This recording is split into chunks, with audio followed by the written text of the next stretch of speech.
The entire team at Emsolation want to acknowledge that we are gathered on the traditional lands of the Wurundjeri people. We want to recognise that we are recording and telling our stories on the stolen land of our country's first storytellers.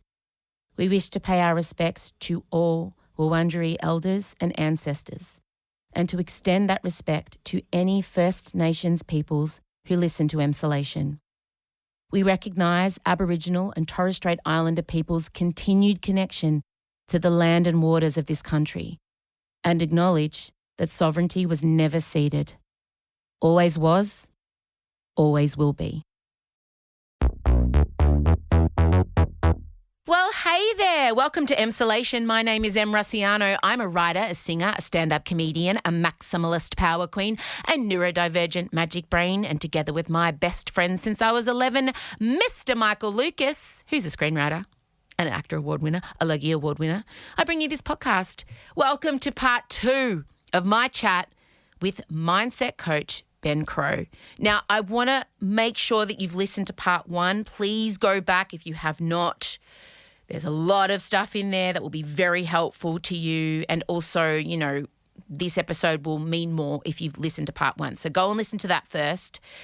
What we're about to get into now is your questions for Ben. Now, I want to remind you that Ben is one of Australia's most in-demand professional mentors and leadership coaches. He has worked with everyone, athletes, CEOs, coaches, teams. He helps people with their mindset and helps them find a balance between confidence and happiness, achievement, fulfillment. He helps you find your purpose, which is huge because so many of us lose it along the way. And Ben has a really quick, succinct way of helping everybody kind of put their glasses back on, refocus, recalibrate. And that's what he certainly did for me. This is part 2, as I said. Your questions are coming at us. He's a delight. The full video will be available for patrons. I can't wait for you to get into it, so I'm going to shut up and get into it right now. Please enjoy my chat, part 2 of my chat with Ben Crowe. Ben Crowe, mindset coach, is joining us to answer some of your questions. This is very special, I have to say, because you're not exactly easily accessible except if someone ghosts you via DMs on Instagram because she's feeling vulnerable. And then comes back a year later and then I'm reaching out to you. So that's all right. All but good. Look where we are now. Totally right. We're meant to be. Things happen for a reason, Em. What a partnership. Yeah. Here we go. Emsolator Kayla. Hi everyone. My question for Mojo Crow is around resilience. In particular, I am someone who tends to also feel everything at 1,000, and to the point where I can't function without venting, whinging, being negative about the thing. And then it's a pile on and a spiral and blah, blah, blah. But, how do we infiltrate that behavior and that thinking of just constantly feeling personally attacked by everything, or just having the resilience to actually not be affected so drastically by any kind of minute thing? Thanks. It's just a light one. I was going to say, thanks for that one, Em. Nice, easy one to start. I love that one though. That's pretty powerful, yeah.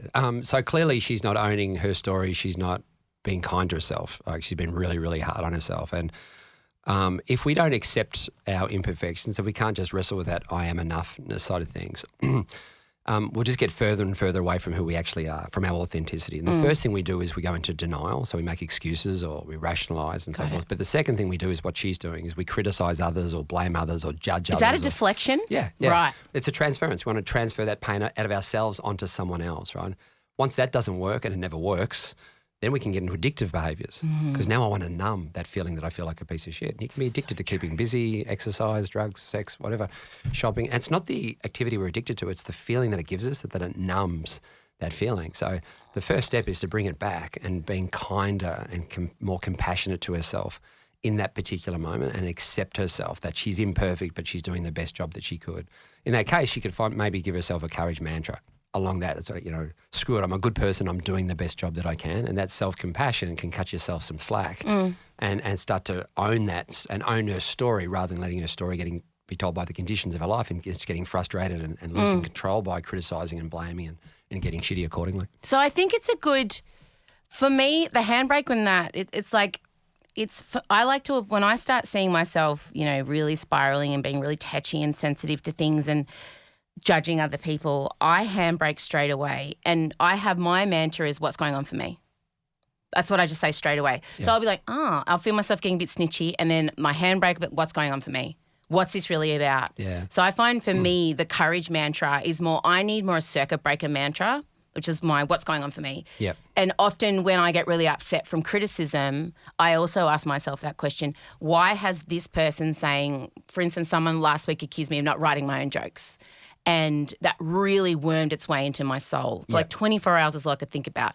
And then I stopped and I thought, why has that affected me so much? Totally. And then, we roll back. We roll back and it's that whole imposter syndrome. I'm not good enough. They must think my jokes are too good for me to have written them because I'm a shit person. And then once I got there, the sting all went. So you're talking about a moment of like self-awareness, right? So I feel like Kayla needs that. Yeah, the courage mantra, the stopgap. So the way for Kayla to do that, so in any conditions of our lives, in any situations, we tell ourselves one of two stories. And this is, I think, the fourth exercise in the course. For me, one of the most powerful, though. We either say, I'm enough or I'm not enough, or I've got this or I haven't got this. And it happens in a blink of an eye. It does. We don't even realise it's happening, right? And it might have happened when I came and sat down in this room today, right? Now, if we tell ourselves that second story, that I'm not enough, we effectively create what we call a vertical relationship between ourselves and the other people and we're all doing this. Yeah. Everywhere we go, we're creating these vertical relationships where we either put ourselves below others, which at its extreme is an inferiority complex, or we put ourselves above others, superiority complex, right? It comes from the same place. Yeah. But, I'm not enough. And now the antidote is to create horizontal Go out. Lateral. Yeah. When you create a horizontal relationship with your kids or your colleagues or whatever, you are enough. But so are they. Everybody's enough. Billionaires to baristas, right? Yeah. And the way to do that is to create a courage mantra. And the way to create a courage mantra is for Kayla to ask herself two questions. The first one is, how do I show up when I'm nervous or anxious? Do I go to silence or violence? Love that. Fight or flight? Right? Yep. Do my cheeks go all red and I hope no one asks me a question? Or do I go the other way? I get angry or aggressive? I'm a heady mix of both, as we know. Well, in different conditions, we show up differently. Yeah. Often in the work, we might go to silence. At home, we go to violence. So the second question is, well, when does it happen? Yes. Right? Is it when I walk in a room, I feel like I'm being judged? Like, when I feel like I'm being attacked, or I feel like I'm being othered in your situation. So we identify the certain conditions when we tell ourselves a certain story. Points, when we go tall or small. And For me, it's when I feel like someone thinks I'm not intelligent or they have to over-explain. If my husband tries to explain something I already know, I go to 1,000. 100%. Yeah. So we're all different, right? Yeah. In different conditions, certain situations we tell ourselves a certain story. So you answer those first two questions, right? You do the self-analysis. The third one's the fun bit, right? This is where you get to create a courage mantra. What could I say to myself the next time that shit happens? Yeah. To enable to own my story and go tall, not small. I love that. And this is where you create a courage mantra, which could be as simple as I'm imperfect, but I'm worthy. Yeah. Or, I'm a warrior. That's really not a eloquent. warrior. Mine would be more stop it, bitch. You're being a mum. Well, you've got 3 or 4 that I think you identified. I loved your courage mine are all mantras. sweary, though.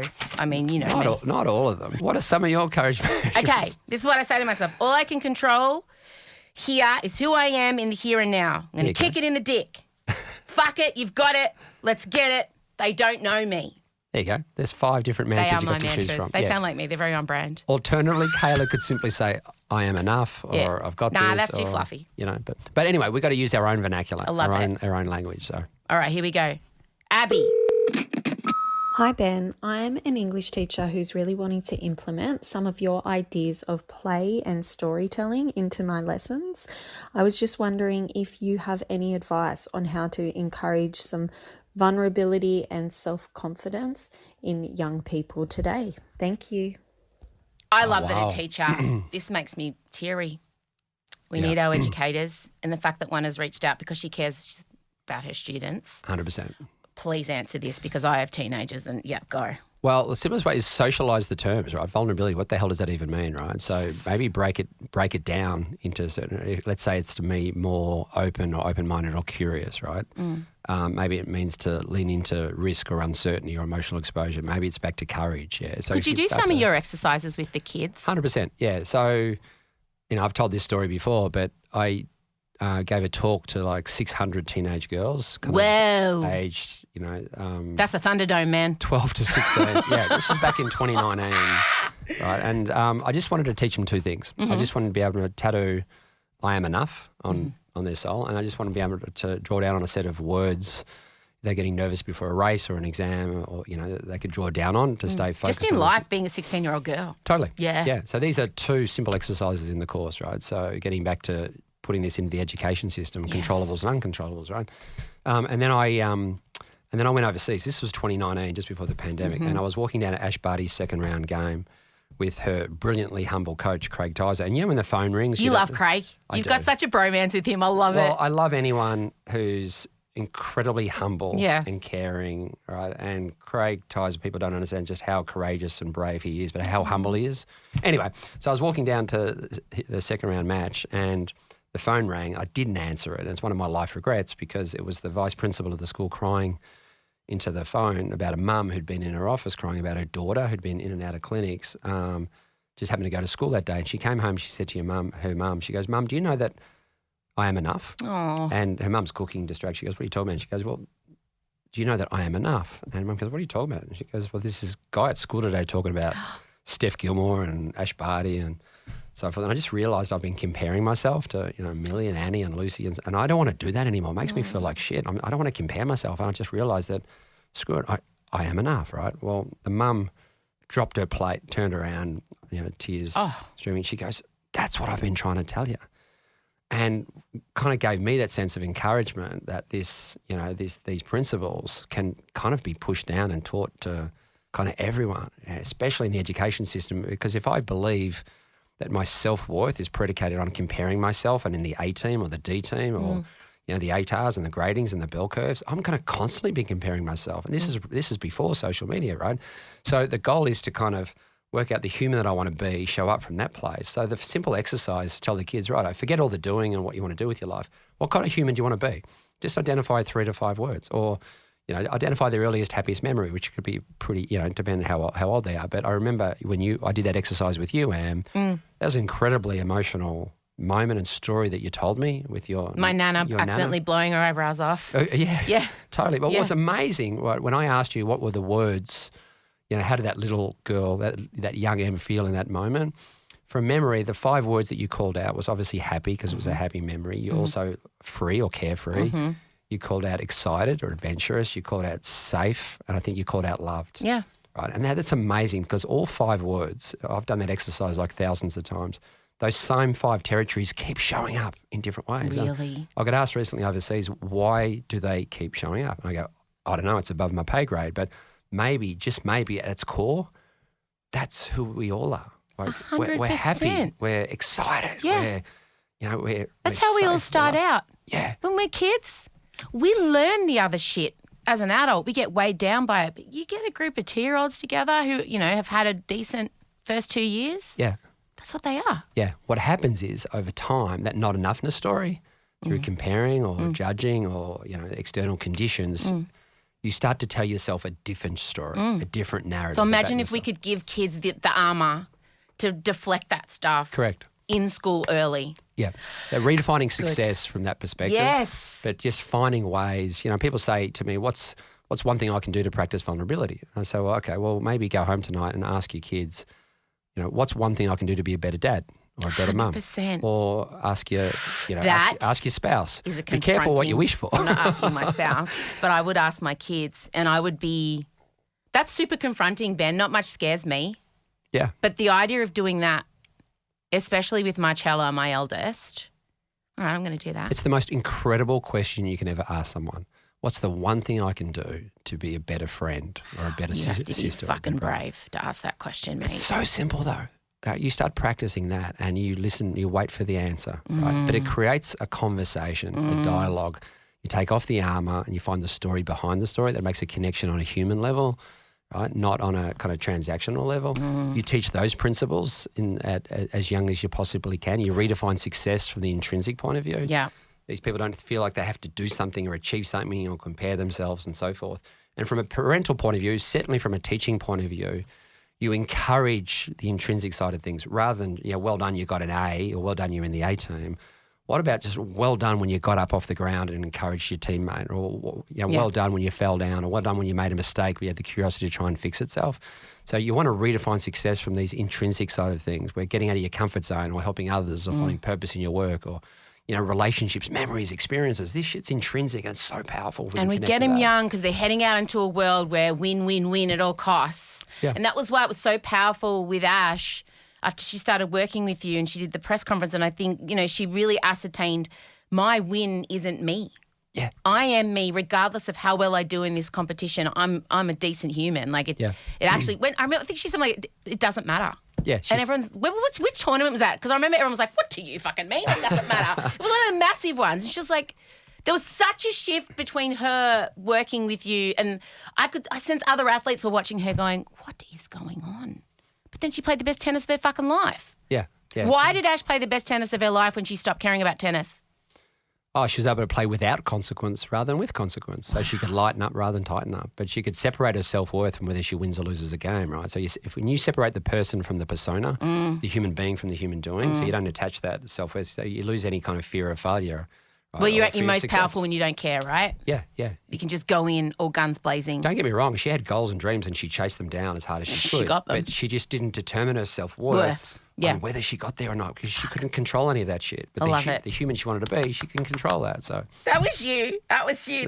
No, by the way, you must watch that press. that was all Ash. And by the way, it was all you as well. All I do is put a mirror up. People have to want to go on that it's journey. more than a mirror. You unlock. No, because you could go to anyone. Can I apply some of your own medicine to you, please, sir? Dude, I get more out of this than I my could clients not do. have done that without your particular set of skills. You sound like Liam Neeson in Taken. And Ash could not have improved her game. Like, it's a team effort. You must see that. Yes, and definitely a team effort, and that's something I would definitely, because no one in this world can do anything sort of on their own. So No, you were instrumental. All right, Mel. Hey Em and Ben, it's Mel here, and I have a question that I'm hoping both of you can chime in on. Em, one of the things I've always really admired about you is how you can just keep putting yourself out there and showing up as your true, authentic self in all your glory, even when there's backlash, even when there's criticism and all that kind of thing. And that's something that I really struggle with. I have a business that requires me to put myself out there on social media and all that jazz. And I know I'm good at what I do. I know I've got a unique perspective, and I know I've got a really unique and fun way of sharing it, like a needy performer at heart as well here. But I just have really big hang-ups about visibility and putting myself out there. It's like I can do it for a little bit, but then I just want to go and hide in my cave. And I don't know, I just love to hear from both of you, like, what can I do, or how do you keep putting yourself out there and showing up, and how do you start to get over those hang-ups of I guess, doing that consistently, putting yourself out there, being seen as you and your true self. I'd love to hear any thoughts you have around that. Thanks so much, guys. Love the podcast. Love everything you do. Talk soon. Wow, great question. Do you want to go first? Yeah, mine's simple, and it's something you really helped me with. I was already kind of practicing it, but you kind of confirmed. Anytime I put something out, if I know I've showed up as my full self, the best I can, my heart's in the right place, my mind's in the right place, and I've checked with the people I care about, my moral compasses, if I put that out there and I still cop criticism, backlash, I'm kind of Teflon to it because I really couldn't have done any more than what I did. So for me, that's the golden rule. If I'm about to put something out there, does it tick all the boxes and that it aligns with everything that I believe in and I've checked it and it's my whole true self? Yes. I'm bulletproof. Yeah. I think my answer is pretty similar to yours. Yeah. She's caring more about what others think about her rather than what she thinks about herself. So learning to separate those two. And there's two mantras that eventually our clients get to. The first one is, I don't give a shit what anyone thinks about me. It's what I think about myself that matters. Then you can say the second one, which is, I don't care what anyone thinks about me, but I care about them.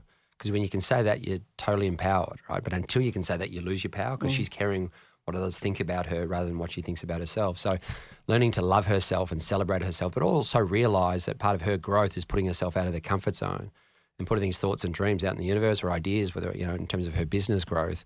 So to know that by virtue of doing that, she's going to put herself in uncomfortable situations for the first time. She's going to get it wrong. She's going to make mistakes, and that's totally okay. And own them, speak them, be vulnerable. I'm imperfect. This is what I've learned. Totally. Because it gives people permission to cut you slack. Yeah. If you cut yourself slack, they will then in turn cut you slack. Totally. And I've learnt that. You diffuse it and disarm straight away, everyone feels relaxed because oh, no, she realises she fucked up. I can just I don't have to stand here and shout. Correct. Yeah, she can't control what others think about her. No. But she can control what she thinks about herself. What And she check wants to in, do. back yourself. When she's about to put something out, she just needs to say, do I love this? Do I Totally. believe this? Totally. Does this make me feel good? You'll love it. Finding yourself, finding your true self is an act of love. Expressing it is an act of rebellion. Oh, my God. It's so fucking true. And that's what I said to you. The most punk thing I do is just being out there as an autistic, neurodivergent daughter of an immigrant Correct. woman in her 40s. Correct. That's punk. Correct. But once you realise it's rebellious. Totally. Because you're going against the grain of what others expect of you, or, what your parents expected of you, or what your society expected of you. So I'm refusing to absorb negative shit. Yeah. I think women in sports and entertainment, in our industry, women are expected to walk past and absorb incorrect narratives about them because they're just lucky to be there. Yeah. Right? Any woman, say like an Abby Chatfield or me to a certain extent, Clem Bastel, there are a lot of women out there who are refusing to absorb and accept the narrative that women should keep their head down and be polite and pretty and calm and peacekeepers. That is fucking badass. 100%. 100%. And that quote was sent to me from Stephanie Gilmore. Say it again. Say the quote again. Oh, my God, I am Brene Brown. Go. Finding your true self is an act of love. Mm-hmm. Expressing it is an act of rebellion, because you have to call bullshit on what everyone is expected of you. There's a beautiful book by Bronnie Ware, who's an Australian female hospice nurse. Oh. And she wrote a book on people who are on their deathbed. Yes, and their regrets. Correct. I read an article about this. The 5 deathbed regrets of the dying. And, interviewed hundreds and hundreds of people. And the number one deathbed regret is, I wish I'd lived a life true to myself rather than the expectations of others. So you work out who you are. Mate. You love that unconditionally. You know what your story is. You then share your story. You don't give a fuck what others. You're going to have critics. You're going to get it wrong. But you put yourself, and then life just becomes this beautiful adventure, this experiment, this hero's journey where you're allowed to screw it up. You're allowed to be imperfect, and that's totally okay. And you are talking to a lot of people who are drowning under the weight of expectations. 100%. A lot of my listeners are mothers, businesswomen, and they put themselves last. If it's one word, Em, that I would love to strip out of the Oxford Dictionary forever. Should. One word. Should? No. What? Expectations. Ah! Because when you and I were growing up in Bayswater, I grew up in Nunawading. Dymo. Expectations used to be defined as something you can control 100%. Because you can't expect something you can't control, right? Yeah, you can right. want it, but you can't expect it. But today, because we're obsessed with what others think about us, we're obsessed by results. Well, or also obsessed because by we're the future. exposed to what other people think about us all the time now, I get feedback straight away in the thousands when I do something. Yeah. Expectations now has loosely been defined as something we can't control but still expect it, which is the definition of anxiety, Fucking or oath. stress or pressure. So that word, I used to say it's killing performances. It's literally killing the world. It's killing people. And there's two: expectations of outcome, their future, which you can't control, right? No one can. And the other one is expectations of others. Yeah. Right. So you have to get those two the hell out of your psychology, like separate them, accept them and let them go, and replace them with accepting uncontrollables and accepting yourself. And that second one is harder, but the most transformational. Just accept yourself unconditionally. Screw it. This is who I am. I love These that. are the cards I've been dealt. So get to that place, then that person can put these statements, these goals, these messages out in the world. And if she gets criticised, it doesn't matter. You could argue it's part of the journey. Because she's also coming in like rock steady on herself, which is what you've said. Yeah. I think it was Love Winston Churchill who said, if you ever get criticised, that's a good thing. It means at some stage in your life you've stood up for what you believe in. Chance the Yeah, consequences. and if you stand for nothing, what will you fall for? Totally. It's a quote from Hamilton. So we're both quoting important men. I love Hamilton. Me I love too. Hamilton. All right, here we go. Lisa. G'day guys, Lisa here. So my issue is when I get really angry, it comes out in the form of me looking like a blubbering idiot. So I cry and I have to, then verbalize, I'm not sad, I'm just really, really angry. And I can't calm myself to think straight and say the things that I need to say. So any tips for me to get me into that state where I can articulate how I'm feeling and try and get past the tears, that is boiling rage, would be really helpful. Thanks, guys. Have a great Christmas. Wow. Aw. Beautiful. Well, I mean, Do you sit close to tears all the time? I do. Yeah. Yeah, me and you are very kindred spirits in that sense. when I'm run down, Me I too. find myself crying a lot. I could Yeah. cry right now just looking at you. I do have that impact. We could make each other cry Good a head lot. for radio, you reckon? No, Yeah. I can make you cry. You can make me cry because we both sit very close to the surface, and I suggest Lisa sits close to the surface Yeah, too. we're emotional. What do you do for we're emotional yourself? beings. One thing I'd say to Lisa in that situation, and this is not mindset, this is breathing. Oh, Yeah, the first thing I said is start breathing through your diaphragm because Mm-hmm. as babies we breathe through our diaphragm, but when we get pimples as teenagers, we start to breathe through our lungs and we start to get serious and tighten up and so forth. We've lost the art of breathing as a human race. Right? But breathing, belly breathing or do you box love Wim breathing. Hof? Wim Hof, so yeah. What a guy. The ice baths. I want to meet him. Yeah. Can you imagine? Do you have cold showers? Of course, in the morning? I've just put in. We're building a plunge pool in the backyard as you and way. I speak. There you go. I'm obsessed. It increases dopamine by 250%. Yeah. And back in the day, they used to put hysterical women in cold baths to stop them being hysterical. So you going in an ice bath means you'll no longer have to go on radio, on media, on Idol and all these Sure. things and skydiving for your dopamine hit. If only you discovered Wim If Hof. only I'd have known Wim Hof. 20 years I'm ago, just yeah. obsessed with him though, as a human. Good looking rooster with a beard. Man, like, woo! Modern day Tarzan. That's funny. He's great. Have you met him? I haven't, no. I haven't. Yeah. I was so expecting you to say yes. I was going to give me his phone number right now. I've got a lot of man crushes, but he's not one of them. Really? Yeah. Oh. Anyway, back to the question. Yeah, so, I think, so Lisa, she gets angry and her instant reaction is crying. yeah, the first thing I say is just start taking some deep breath. Okay. And do it now, right? Yep. It's called box breathing, right? And you can Google it. It's pretty simple. You just breathe, but you breathe through the diaphragm out. You breathe in with your diaphragm expanding for 4 seconds. 1, 2, 3, 4. And then hold it. 1, 2, 3, 4. And then exhale. 1, 2, 3, 4. And hold it. 1, 2, 3, 4. Just do that once. But you I can do just it got a 3 little times. rush in my body. Well, it's the quickest mind Just hack. did. What just happened? Well, it's the quickest mind hack to tell the brain that everything's going to be okay. And I also think the person you're angry with will maybe think that you've lost your mind slightly, which gives you the upper hand in the situation. Well, it stops that cortisol. That's what's happening, that fear hormone. Is that what that was, I'm the being cortisol attacked. leaving my body? Yeah. That felt good. And it kind of replaces it with an element of, dopamine. Everything's going to be okay. I'm going to get through this. How am I going to get through this? Curiosity kind of thing. So the simple act of belly breathing. To get in your body. Yep. So get when in you your feel breath. like your mind's Tell taking the brain- control, Yeah. get in your body. Yeah. So a form of Buddhism, right? You think Yeah. about the laughing Buddha. If you're about to be attacked by a tiger or a shark, you're not going to be in this relaxed, laughing Buddhist state. You're going to be in your lungs in that fight or flight kind of cortisol space. So the belly breathing is just a quick kind of, way to tell the brain everything's going to be okay. Swim away from the shark first, then breathe. Totally right. Yeah. No. Then have these mantras or whatever kind But of it's reframe. the same as we said before. It's the handbrake in the moment. It's the, oh God, I feel the tears coming. Okay, wait, let's stop. Yep. I love Yeah. that. And then maybe some other like this too shall pass. Right? You will get through this moment. Right? Some other mantras, it's my decisions, not the conditions, that determines my attitude. Once you realise she's got the power to choose, right, rather than choose to be angry or choose to be upset, choose to be emotional, she can choose to be calm or present or patient or playful. She can also voice, I'm probably going to cry because when I get angry, I cry. I find that also helps people. Just like literally being vulnerable, being honest. That's also can be a little bit of a pressure release when you say something quite ridiculous. Yep.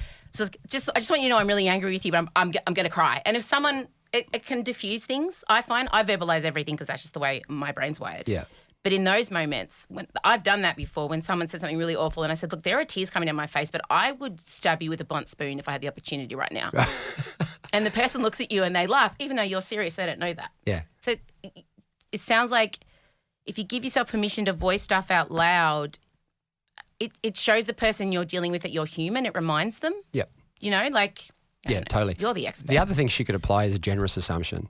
Oh, your generous assumptions I get mad at you Why? because you assume everyone's coming from a good place. What if they're just evil? Yeah, but it just starts the process of rather than judging and So comparing well balanced. and so Like forth. you remind me so much of my husband. This is not great. Like acceptance is an abdicated responsibility. You're like, oh, if someone cuts you, I laughed at you so hard. You're in a podcast because when I interview people, I don't read anything. I go and listen to 10 podcasts that they're on. Like I absorb you. I take you in. Like I take you into my soul. Like on Ghostbusters, right? Yeah. That's how I like to interview people because Yeah. I can read shit about you, but there's no soul in the reading. I want to Yeah. hear your voice and I want to Yeah. learn your mannerisms. And you gave such a fucking insight. That's like, I know that you're my people. Your example is if someone cuts you off in traffic, your instant reaction is, oh, what a fucking asshole. I hope they die. Right? And it was so fucking intense. And I was just laughing going, oh my God, okay, Ben. Okay, Ben. Sure, mate. I just like, I knew that was in him. And then you quickly flip it in like, but, make a generous assumption. Maybe his wife's in labour and he's on his way to the hospital, Did I actually say this? Yeah, you did. It was the greatest thing. It was in your it was in Mojo. It was in Mojo Right. Espresso. Gotcha. And I just I loved you. Just when I didn't think I could love you more, I was at 100. I went to 110 because the way you were able to reach into, and that's exactly what I say, by the way, the way you're able to get there. But what if the person's just what if they are? Yeah. Isn't that a possibility, Ben? Yeah, but yes, it is. I don't. But you don't have to let them interfere in who you are. So the generous assumption's about you, not them. Yeah, 100%. Right, because I felt like I was giving up my power being generous with my assumptions. No, it's just the starting point. Right. You're not letting them. It reframes you and you maintain control. And your relationship with that person. Got it. Yeah, you separate it. Yeah. Okay. The generous assumption enables you just to take a breath and step back and go, right, rather than me getting angry, right, getting upset, whatever it is. Okay. What's the most generous assumption I can make by why they did that? And then that unlocks empathy and compassion straight away. So That generous doesn't assumption doesn't abdicate That's people's what I want to actions. hear. Doesn't abdicate the response. You don't accept, right, if someone's behaving wrongly, right, or whatever it is. But just your first step is not to let that interference affect your sense of Don't self. hand over your control. Correct. Yeah. Okay, all right. I don't think badly about that anymore. Oh, God, I laughed so hard in the car. I nearly had to pull it over. Oh, I hope you funny. fucking die. That was amazing. That's funny. Okay, we're nearly there. Louisa. Hi, Em. Hi, Michael. Hi, Ben. My name's Louisa. I'm from the Blue Mountains in New South Wales. My question is, what strategies do you recommend to help with what looks to be ADHD burnout? I am neurodivergent and I have 2 neurodivergent children. And honestly, I've been barely dragging my feet through the last 6 or 8 weeks of this year, completely unmotivated to do anything, almost like my feet are concreted into the ground and I just can't move. What strategies do you recommend to overcome the feelings of burnout or absolutely zero motivation? Thank you so much. Love the pod. Bye. ADHD or not, mental burnout in December, especially for, say, the women who may have to do all the Christmas shopping and the Christmas planning and all the school is fucking real, Ben. How do you, please, I'm asking for myself, how do you combat mental burnout? Yeah, and I can't talk from a neurodivergent No, but perspective. in general, you can I just definitely answer that question 1,000 times better than me. But in terms of burnout or in terms of motivation, because it's the mental. My body's fine. yeah, My brain, I feel like I can't take in any more information this year. yeah. Now, this is on top of the illusion of control and the need for certainty and the demon of expectations, right? And these are macro fears beyond getting to Christmas time. And everyone goes a bit loopy at Christmas because it unlocks a sense of family and comparison and shame stories because they're often bottled up in terms of our childhood and should be a time of love and giving. It is not. Sometimes goes the other way. Yeah. So, and that's been consistent forever. But yeah, in terms of, well, get a sheet of paper and write an acceptance list. I accept ... Oh. And then just write down a list of all the things that Like maybe, what? well, accepting that I haven't got it all figured out, accepting that life is really hard right now, right? Accept that. Or you could start with a not accepting. What am I not accepting at the moment? And then maybe flip that and turn it into an acceptance list. Then you can maybe turn it into a self-acceptance list.